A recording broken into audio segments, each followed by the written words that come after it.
Gagamitin ko si Mariposa para makaalis ako sa impyerno ito. Ang susunod na programa ay rated PG. Ito ay nangangailangan ng patnubay at gabay ng magulang para sa mga batang manonood.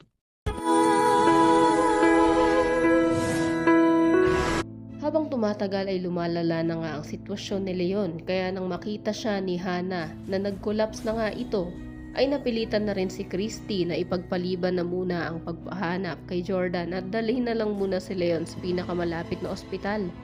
Habang hindi pa umaabot sa dugo niya ang impeksyon dulot ng sugat na tinamo niya, matapos ipananggalang ni Leon ang sarili niya para iligtas lang itong si Christy.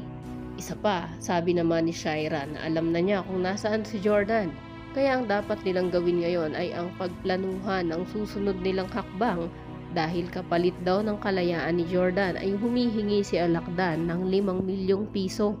Nang makauwi na sila ay bakas sa mukha ni Carmen ang pag-aalala nang makita niya na sugatan si Leon.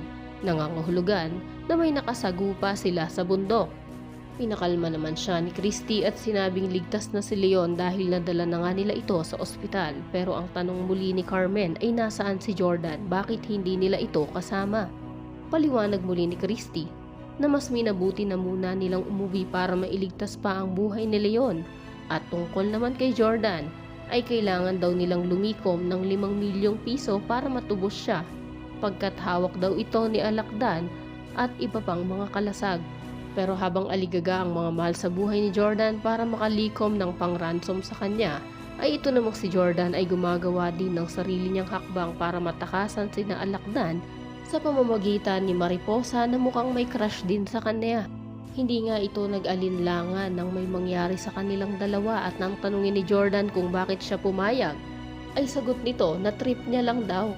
Wala na nga pakialam si Jordan sa kung paanong paraan niya gagawin ang mga pinaplano niya, basta ang mahalaga sa kanya ay ang makauwi kina Christy at Tori ng buhay.